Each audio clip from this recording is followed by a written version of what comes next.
that full self demanding. Now watch a 5'1" overshadow you.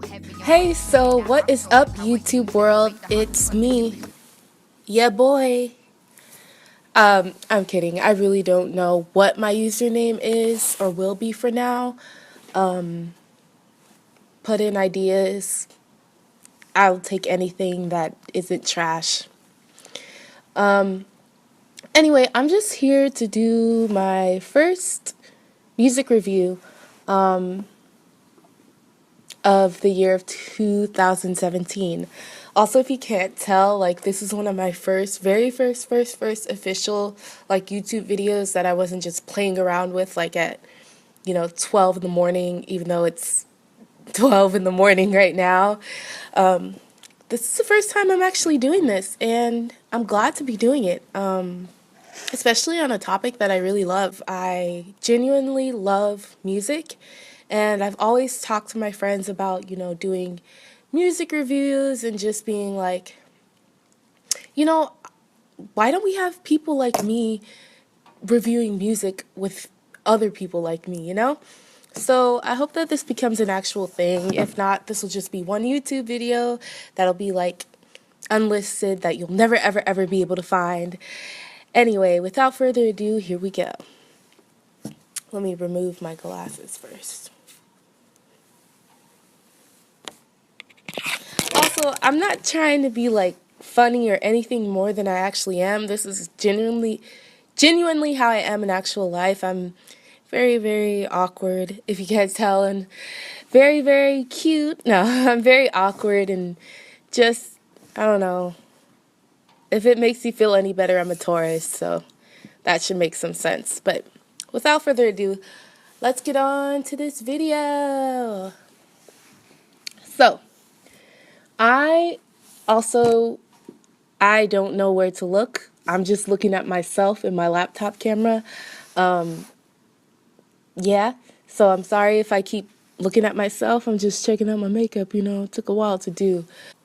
With all of that being said, a lot of the music that came out in 2017 and 2016, especially 2016, were very political and very like, this is who I am, and like, you're not going to tell me what to do. And one album that I'm thinking about in particular, and as always, he's the king of freaking rap right now, is obviously Kendrick Lamar's Damn. Like, every time he puts out an album, like, there's no going around how amazing he is. You can't, like, one day I want somebody to come up to me and say, I don't like Kendrick Lamar. Like, do you even listen to music? Like, do you even know what music is? Because he's really amazing. And not just in terms of, like, lyrical content, but musically, whoa, his producers, wow, they know what they're doing. So I could go over Damn. Let me just give you a basic description of what this album looks like and what it sounds like. So Kendrick Lamar's Damn is, the cover art is of him doing like a thug pose, but like kind of like he's got kind of like a ghostly, like ghouly look about him. I'm looking at it on my phone, by the way. So he's got kind of like a ghost, like, I'm dead, but I'm not really dead type thing going on.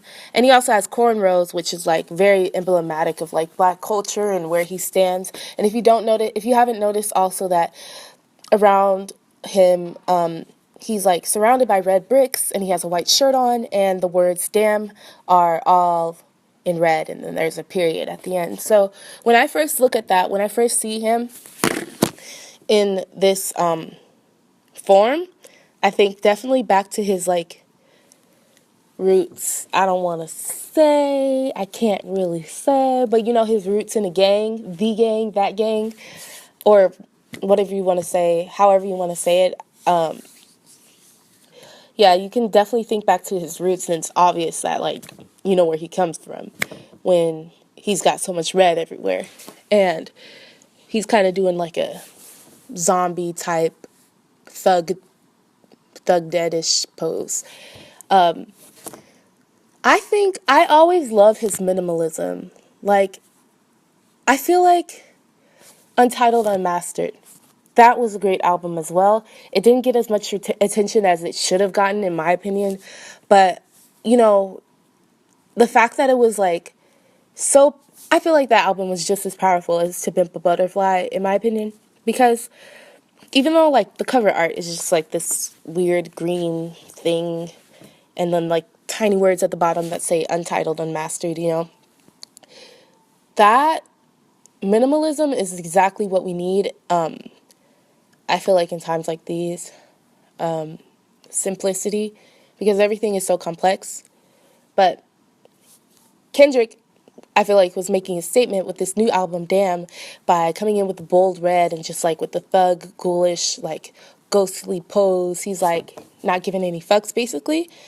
Also, excuse my language, but he's not giving any, he's not caring about, you know, which, who, whatever is around.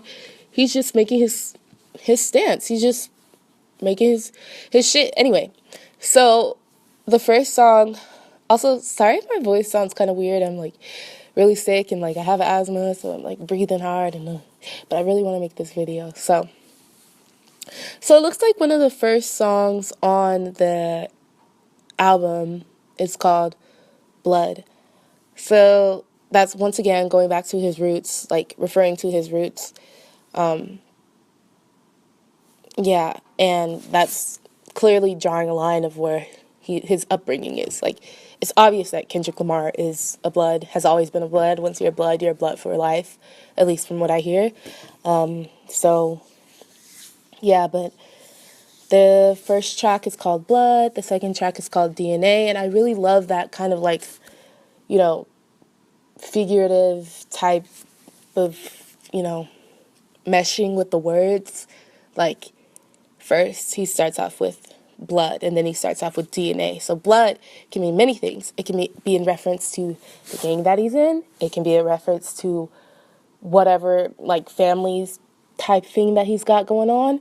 And it could be a reference to, like, just general, like, you know, he grew up in gang life, and I feel like he references a lot to, like, murders and killings and stuff like that, and it just brings back this whole quality of like this album's supposed to be like hit you in the face of like, this is who the fuck I am and you can't escape it. And when you see the word blood in all caps with a period at the end, that just shouts at you. So I really like that. I really like how aesthetically pleasing this album is, but also the sounds, like, you know how you just know who an artist is and who they listen to through their music. Like, you could just tell that Kendrick, and I'm not trying to like label anyone, but I'm labeling people. You can just tell that he listens to like all those gangster rappers from like the 90s, like Biggie and all these people that I probably don't know, who are hella hard and like, yeah, hard and tough as shit. Yeah, but in terms of sound, like I said, it is, they did a really good track. Did a really good job, especially on Loyalty. I love, love, love how they sampled, is it Loyalty? Let me see. Yeah. So on Loyalty, I love, love, love how they sampled Bruno Mars's 24K Magic, which was also an amazing album. That's going to get talked about too. Wow. So with 24K Magic, it just starts off, I mean, with Loyalty, it just goes back because people were bumping that song for the whole beginning of the year. They were just like, fellas, put your pinky finger to the moon. And then for Kendrick and his crew to like resample that and then put it into an even bomber song with Rihanna, what? I was like, wow. I mean, Kendrick and Rihanna working together, I don't know if they've worked together before, but wow. Like, Rihanna is doing good with these features. She is doing amazing. Like, she ain't even really, well, she had Anti, but that was last year. But like, when Rihanna features, she features, okay? I can play a little bit of it right now, but let's see. And you hear how the track just kind of like, it sounds like it's like on a vinyl, like somebody's like scratching in the disc. And they're making it go faster. And you hear that bass?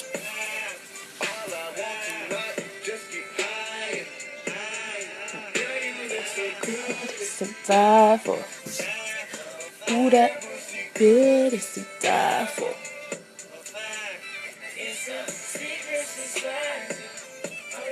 I will have to admit that I didn't really like the video for this. Like, I didn't understand what was going on. I don't think this song needed a video. But, yeah. And when Kendrick does that thing where he, like, makes his voice, like, more nasally, like, what did he do? Loyalty, loyalty, loyalty. It's really cool. Like, artists that can change up things and that aren't the same all the time are very, very valued, in my opinion. Yeah. What's another one? I really also like Love. Is it this one? Keep it on, don't got you, I got nothing. I got something. Oh, Element. There are multiple great songs on this album. Like DNA, Loyalty, Element, Love featuring Zakari. Like the whole, when you have. I'm willing to die for this shit. I done cried for this shit. Might take a line for this shit. Put the Bible down and go out for a nine for this shit. DOT, my enemy, won't catch a vibe for this shit. Hey, I've been stumped out in front of my mama. My daddy commissary made it to commas. Bitch, all my grandma's dead. So ain't nobody praying for me. I'm on your head. Hey, 30 minutes later, know the fans watching. Auntie on my and so, like I was saying about the sample, the people or the producers who make these tracks, they do such a good job. They have such keen ears, because I don't know if you heard in that little bit right there, if you heard that, do it, do it, do it, do it, do it, do it. That's from that one song that I forget the name of. I'll try to put it up later, but that's like a twerking song. Do it, do it, do it. I was like, what? They put that in there too? Like, y'all are doing some great job. Y'all are doing a great job. Anyway, that's enough that I want to say about damn. And the way that you say it, though, damn, it's like, it has to end in a period. Like, you don't even, like, when that word comes from your mouth, if you just try saying damn right now, like, it just sounds like you're making a statement. You're just making a statement. That's all. Damn. Like, damn. And you can say it so many ways. Like, damn. Damn. Damn. Damn. Damn. Like, you can say it so many ways. But, yeah, that's enough about Kendrick. I definitely feel like this is one of the top. I think I'm doing a count. I have like 20 albums up there right now, but it's one of the top 10, top 5 up there of 2017. You did a good job, Kendrick and crew. So.